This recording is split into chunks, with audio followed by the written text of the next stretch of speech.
everyone. Happy Friday. Welcome to another edition of Meet the Pros, rescheduled due to some crazy snow here in the New England area. So thank you for your patience and hope you guys are off to a fantastic week. I'm really excited today. We're here with a special interview. We're going to be talking with Amy Woods from Content 10X. We're going to be talking a lot about repurposing content, specifically how you can repurpose your live videos. So definitely ask any questions that you have. We can ask them live here on air. But Amy is an expert in content repurposing, and she's the founder of Content 10X. You can find her at content10x.com. It's a niche creative agency. So she helps all kinds of content creators to help grow their audience by maximizing their return on the content that they create. She's also an author, a podcaster, and a public speaker. And bonus, we have a copy of her book here that we are going to be giving away randomly to someone who leaves a comment on this live video post. So definitely do lots of commenting, and we'll choose someone at random at the end of the day. And you'll get to take home a copy of Amy's book. Maybe we may also include a mug if you're lucky. All right.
All right, I think we're back.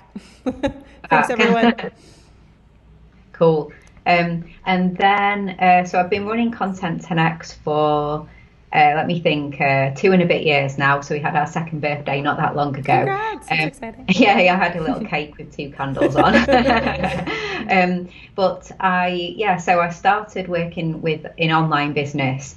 I had a business that was similar to what I used to do in consulting, but in an online capacity with courses and consultations and things like that. Awesome. And I immersed myself in the world of online content. Yeah. Started listening to podcasts, buying courses and reading blogs, videos, just learn. Yeah.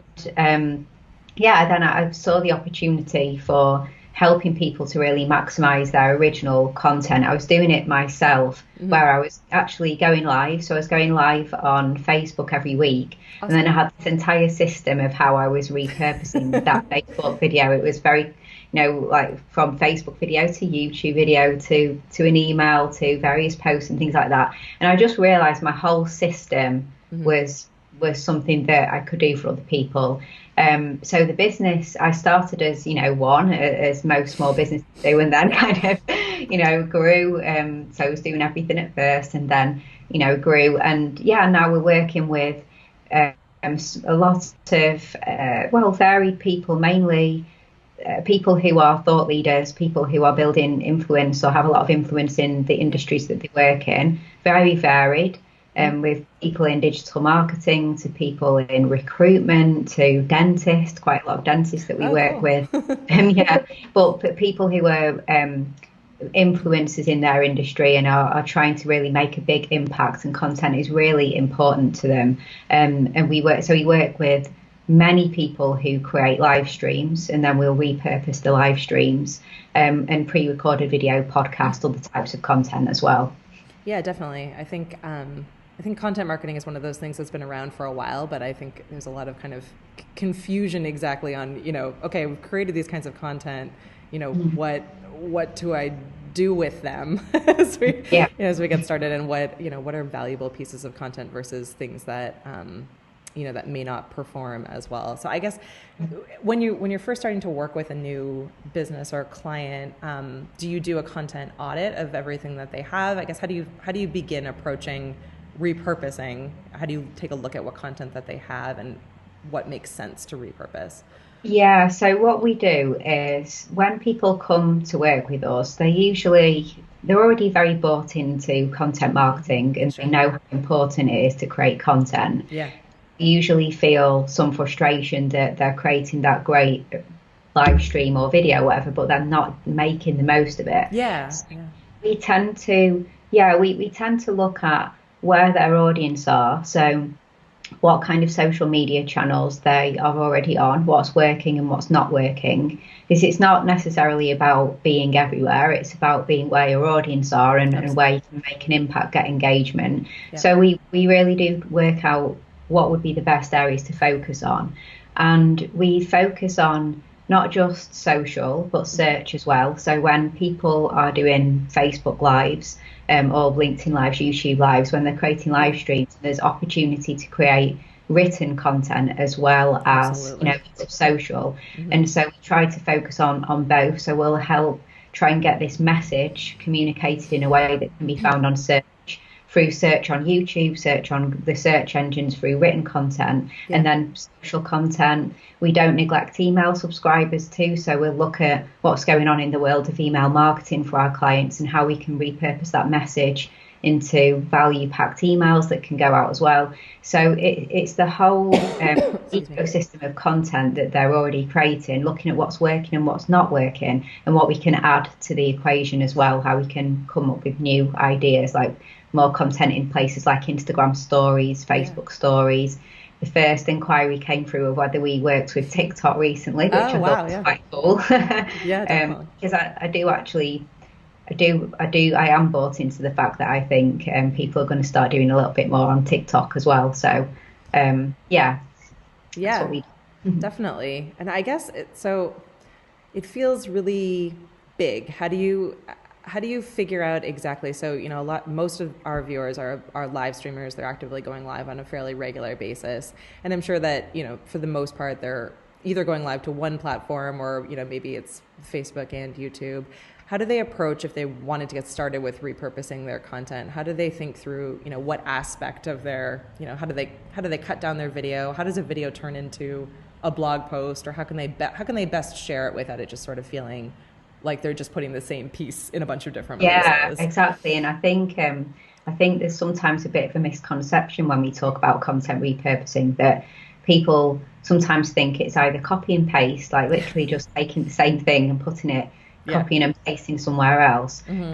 Or they think that we're talking about cross-posting, where you just make the most of cross-posting from one place to another. Sure. But I think it's really important to approach it from the point of view of all content is a form of communication. That's what content is.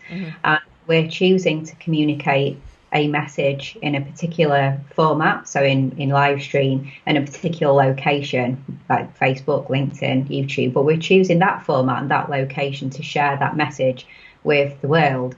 But then when we look to repurpose, it's all about how can we wrap up that message and all the hard work and effort that went into that message as well. We may have done, all sorts of research and planning and preparation and really been on point with quality content. How can we wrap that message up and then look at a way that we can communicate it in a different format? So going from video to podcast, to audio format, or to written content, to social content, and different locations. So I'm changing up the format, but also what locations can I now go to as well? What different platforms, and what, not just social platforms, but other industry sites that take contributions and other content and things like that.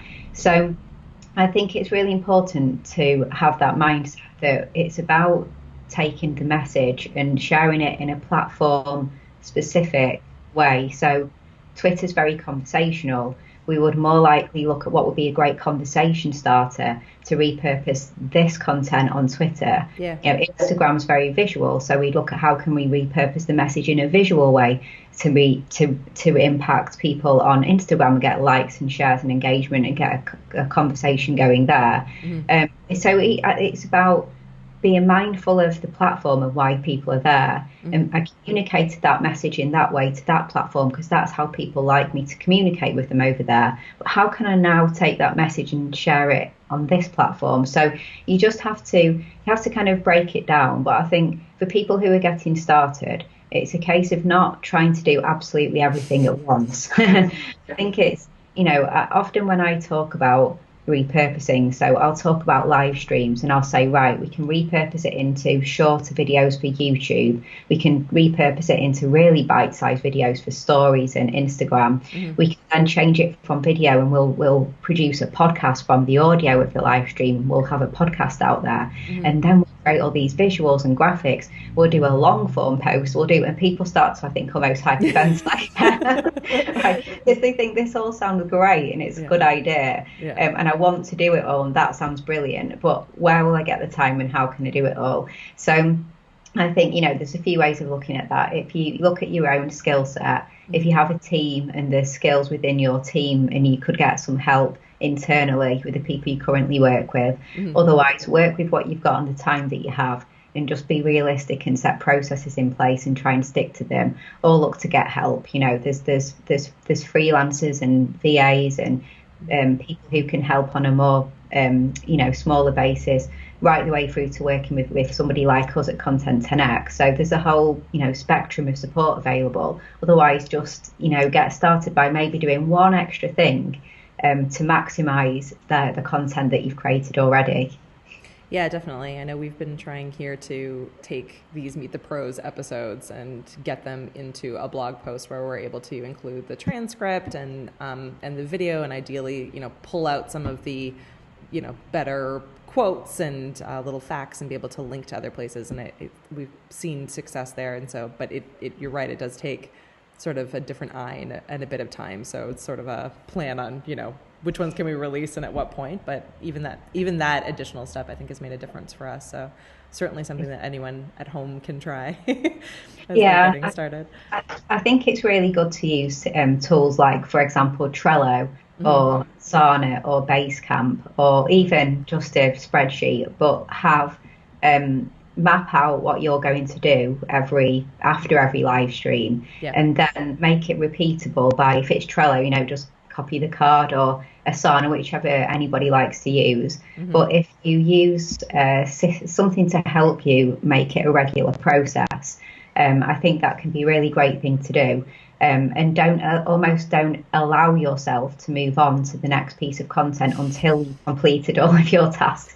Because I think a problem that many people have, that when I speak to people, they'll say, I don't really have time to do all of that repurposing and promotion because I've got to go on and plan the next one. And then they're on the hamster wheel of the next one and the next one and the next one, whether it's a live stream or video podcast, on this hamster wheel, but not actually making the most of each individual piece of content before getting back onto the next piece. So I think it's about allocation of time and making sure that you're allocating enough time to do the repurposing as well as create core content and keep putting it out there. Yeah, I think that's really important. I think we sometimes get into these cycles of just, where it's a schedule where, we're putting these out weekly, so we don't have time to fit in things in the in-between. So that's important. All right, Doug has a question. He says, how important is it to edit into a number of shorter videos for YouTube and Facebook versus showing the whole video? Yeah, that's a great question. I'd like to know the answer to that one too. Well, I think with that one, it's really interesting. Like the platforms are changing so much at the moment, aren't they, with video? I think because if you do a live stream, like say you do a 1 hour live stream, what we tend to do is we will repurpose it by creating more like a less than 10-minute video that we would tend to put onto YouTube, maybe more like a sweet spot of 5 to 6 minutes. Do you do similar to that? We broadcast simultaneously to Facebook and YouTube, and then tend to put shorter clips on, hoping to do more on LinkedIn and then Instagram. But that's a good point. I mean, we've sort of been playing around with either multi-streaming directly to YouTube versus adding it up afterwards. But yeah. Yeah, I think what we tend to do is sometimes we will post the whole interview, but then it'll be like a movie trailer almost. So we'll edit it down to a shorter, like 3 to 6 minutes, where we just choose a selection of clips from the live. So just really great answers to questions, really great clips, and we'll kind of bring them together in almost like what we call a trailer, like a video trailer, and then we would post that onto YouTube, and we would make sure we've done our keyword research and we're giving a really good title, really good tags, then post that onto YouTube, because then with our clients, we would then also stream that onto the website as well. So if we have a blog post, which we would write based off the live stream, in the blog post, we'd say, hit play and watch this video to see, the highlights of the interview that this was based off, and also see how, if you want to go and see the whole interview and link to everything. So giving people the complete option of watching a shorter video, watching the long video, or read this post which explains everything that was covered. And then I think for Facebook, it's really important to, I think on Facebook, people that will go there for live streams and expect them to be longer. There's that expectation and people want them to be longer. But then if it's not a live stream, I think you need to keep it pretty short. So that trailer type, break it down and get to either a trailer or turn it into loads of short videos. If you ask 20 questions, you could almost have 20 short videos, really, couldn't you, if you had the time to do that? But pre-recorded videos need to be shorter on Facebook. I think people only expect them to be long if they're turning up for a live stream. Yeah, I think that's fair. I don't think even in my own practice, even when I'm watching things on replay, I tend to, be doing other things at the same time, or I'm kind of, moving fast forward through if it's the full one to catch what I was originally there for, or the kind of tidbits of it. So when you're creating blog content or email content that's based on a live video or a video of some sort, are you including any of the transcript of the video, or are you just summarizing? Is it more of like a thought leadership sort of piece that's summarizing the content within the video? Yeah, we never do transcripts. We never take transcripts because I do appreciate the value of providing transcripts to people, because I think they're very good if somebody doesn't speak English as a first language, or whatever language it is as a first language, or they have hearing issues or some kind of accessibility, and it's really useful to provide a transcript. So I think they help with accessibility, but I don't think they're particularly that useful if you just, think, I won't watch the video, I'll just read the transcript. I think you need to go further than a transcript, because what we do is we write, a blog post, a long form blog post. So it's more like I guess like a journalistic review, a magazine type article, like a review of the interview, the discussion, a summary, what the key points were. So it's not a transcript. And I think sometimes people think that a transcript will really help them with SEO. So I do the video and then I put a transcript on, and then that will help me get found by the search engines. But in actual fact, transcripts don't work well with getting found by search engines or help you, because the bots that crawl the internet bringing back returns to the search engines are really intelligent, and they're looking for really quality content, and we don't speak how we write. So it doesn't appear very quality. It's a bit kind of confusing for them, and it doesn't really help you with SEO. I remember when I had Andy Crestadina on my podcast, who runs Orbit Media, Andy, isn't he? Andy very boldly actually said they don't like kind of just black and white. They don't help you with SEO. So what we tend to do is we tend to do a little bit of keyword research and try and work out what we would want to rank for from that discussion. What would people be asking, and try and find how we could incorporate the keywords into the title and the subtitles and the start, and kind of basic SEO checks with Yoast on WordPress and things like that. But we'd write along. We do go to the, I guess, like the extra effort of actually just writing a longer form blog post.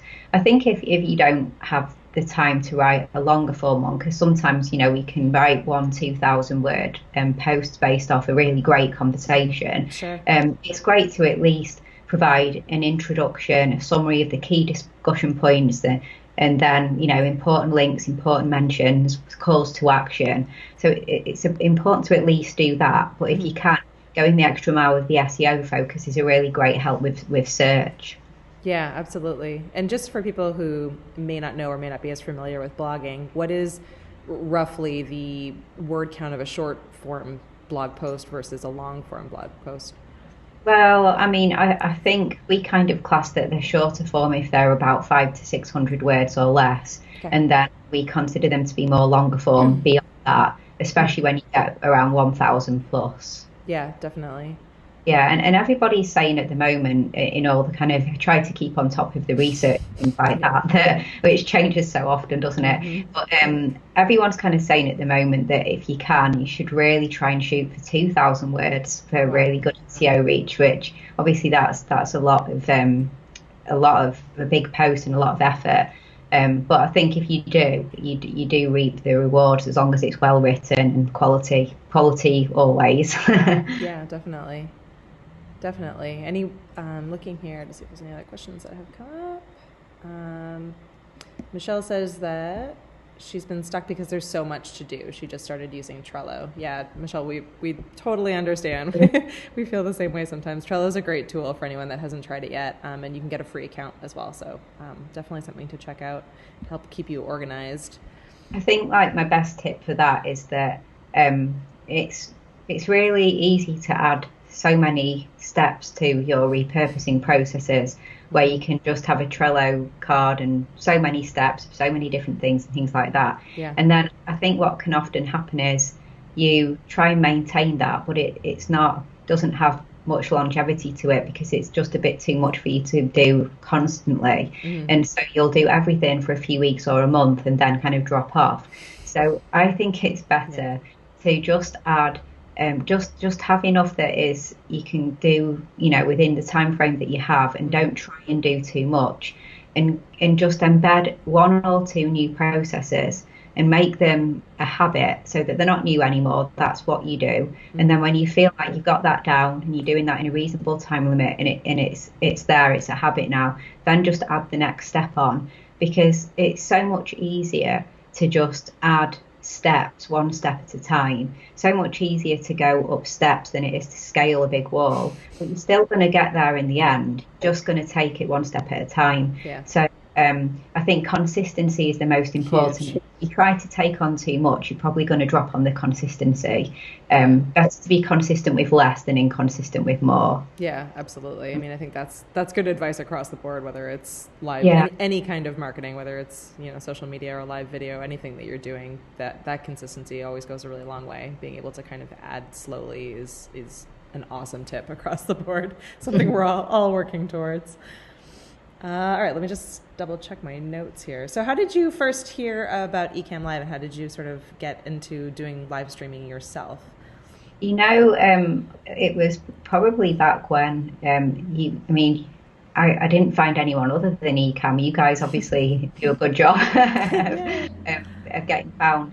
I started to use Ecamm, I think, before you did Ecamm Live, actually, because I was using Ecamm for Skype recorder and that. So I was already within your, kind of probably list and ecosystem, and looking at what was coming out next and what you were doing. Sure. And then, in actual fact, Ian Anderson Gray, who is a good friend of mine, and he's a good friend of you guys as well, isn't he? I think he's favourably about you.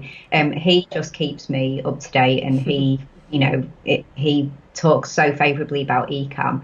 And what I love about working with, if we work with Ecamm, or if we have any clients who are going live every week and then we are repurposing their live stream, we always say to them to not go live native in the in Facebook or LinkedIn, but you can't on LinkedIn, but to use Ecamm, because when we get the video that we then use to do all of our repurposing, it is of such a higher quality. It's so much easier to work with. And it's great. There's all the additional features, we really encourage people to make it interactive and an experience, and not just talk, but remember that it's live, so make the most of it being live. But yeah, we love Ecamm. We love the outputs that we get for our clients because they use Ecamm. We use it ourselves as well. So yeah, we'd be lost without it. We're excited. Yeah, I think one of the coolest features, particularly with repurposing, is that automatic local recording. So just having a copy of that and not needing to worry about it, even if you're just doing something as simple as immediately uploading it to YouTube, at least you have that file and you're able to take it and use it how you want to. Yeah, it's such a better quality as well. When you just download a Facebook Live after you've been native, so pixelated and quite grainy, and we don't find it much of a joy to work with. Whereas when we work with it, better video quality and higher HD and everything, it's just, it's a world apart basically. Yeah, absolutely. Oh, Ken has a question. So Ken wants to know if your book is available as an audiobook. It's so funny you should ask that, Ken, because it went live as an audiobook on Monday this week. Yeah, so it now is. Yeah, so you can get it on Audible, Amazon, iTunes as well. So yeah, the answer is yes, but it would have been no this time last week. So we've been working on the launch, and it's now out there. So you're repurposing your book across multiple channels. I love it. Oh, it was a tough one. I went to a studio to record it, and it was I thought it'd be about 3 sessions, but it ended up being 5. Oh wow. It's really, even though I have a podcast and I'm used, probably more used to like somebody who doesn't podcast. Oh wow, it's quite hard work. Like, it's quite draining. I wanted to do it like the spirit of what we do at Content 10x. Yeah. We want content to be accessible, and some people love to listen, some people love to read, and so it made, without question, I was going to do an audio book, and because I have the podcast and everything, it had to be in my voice, so it was well worth it. And I'm so pleased that it's out. So it came out on Monday, and we weren't sure. There's sometimes a bit of back and forward with Audible and things like that until they're completely happy, but it was first time pass through on. So yeah, it's there. That's great. Smooth sailing right in time for the holidays. Yeah. That's awesome. So I'm just checking if we have any other questions that have come in. Anyone have a question for Amy? Drop it in here. So tell us a little bit about your podcast and your book. Where can people find you? How can they learn more about Content 10x?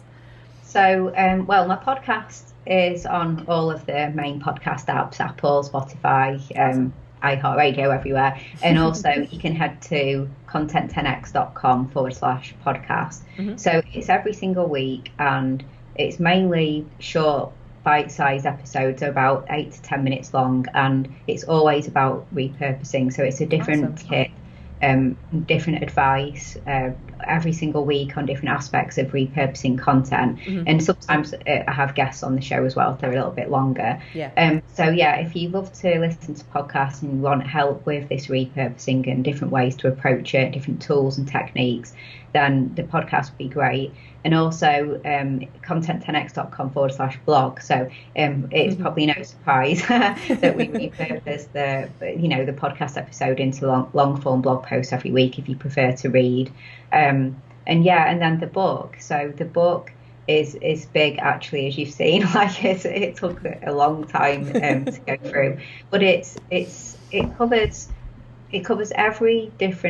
all different pieces of content. So there's podcasts, live streams, blogs, membership site content, webinars, how to repurpose live events, every social media platform. So it covers all different types of content. That's great. And it's more designed not to be read from cover to cover, but more to jump to what you want to read when you want to have help with that particular type of content. When you're creating some content and you're thinking, how can I get the most out of this? You can jump to that chapter.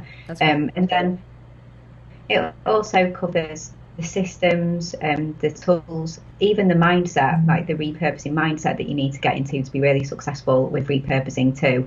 And and it launched at the end of October, so it's just a couple of months out now. So Awesome. So it's been very exciting. Yeah, congratulations. I'm excited to dive in. I have my copy. Yeah, no, I really appreciate that. Thank you. Of course. Of course.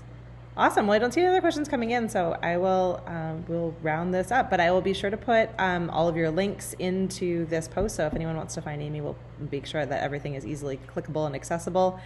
And we're giving away a copy of her book. So if you are interested, you have until the end of today to leave a comment or a question in this post, either on Facebook or YouTube, and we'll circle back and choose a winner. But thank you so much, Amy. We really appreciate your time and kind of you to reschedule. Thanks so much for putting up with our snow. Thanks for having me on. It's been great. Really appreciate it. Of course, and thanks for using Ecamm. We love it. So have a wonderful weekend, everyone. Thanks so much for tuning in. Oh, actually, and next up, for everyone that is tuning in next week, we have Mike Alton on. Mike is another content marketer and practitioner. He does a ton of blogging, and he works as a brand ambassador for Agorapulse. So we're really excited to have him on. Hopefully you guys will join us on Tuesday. Have a wonderful weekend, guys. Thanks.